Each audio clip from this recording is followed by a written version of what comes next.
तीन कृषि कानूनों को वापस लेने का, रिपील करने का निर्णय लिया है। नमस्कार, मैं हूं आपके साथ कविता राणा।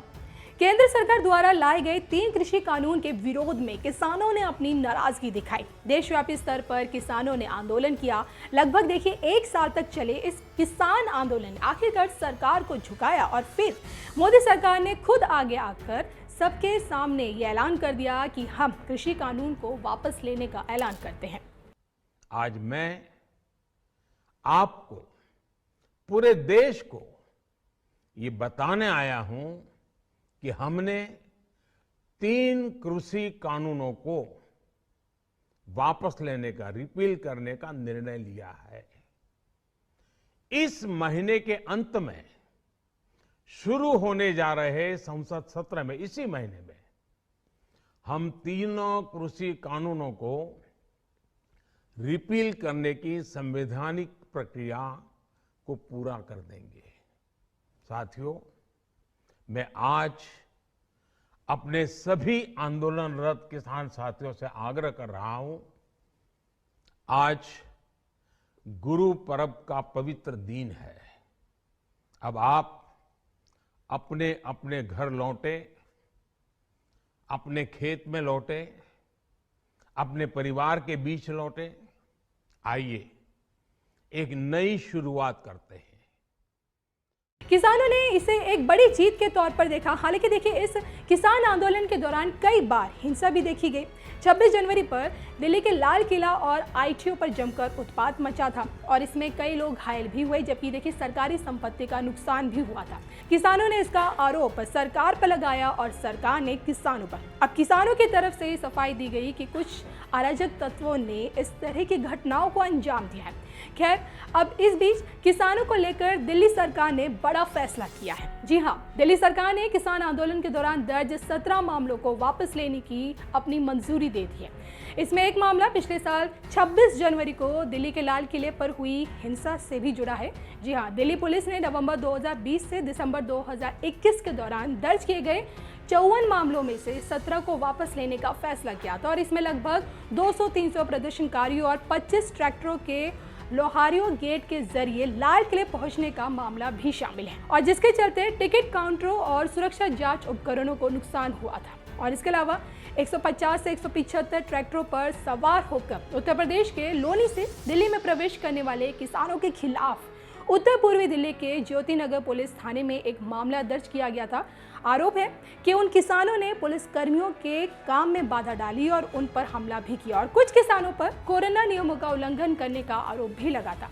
और इन्हीं मामलों में दिल्ली सरकार ने किसानों को एक बड़ी राहत दी है। बहरहाल, जाते जाते आपको सुनवाते हैं कि पीएम मोदी का वो बयान जिसमें उन्होंने कृषि कानून वापस लेने का ऐलान किया था।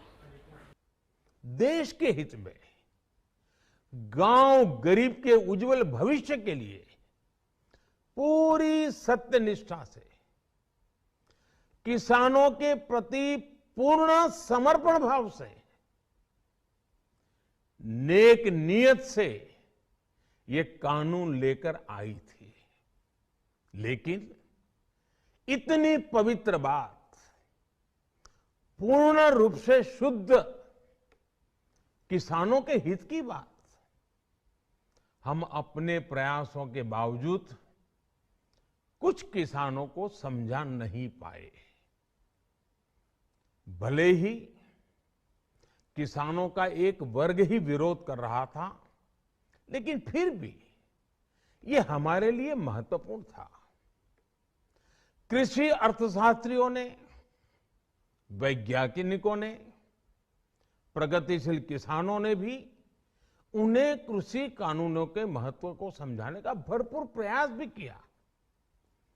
हम पूरी विनम्रता से, खुले मन से उन्हें समझाते रहे। अनेक माध्यमों से व्यक्तिगत और सामूहिक बातचीत भी लगातार होती रही।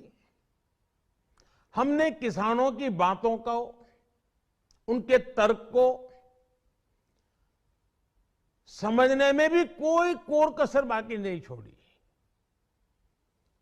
कानून के जिन प्रावधानों पर उन्हें ऐतराज था, सरकार उन्हें बदलने के लिए भी तैयार हो गई। 2 साल तक हमने इन कानूनों को सस्पेंड करने का भी प्रस्ताव दिया।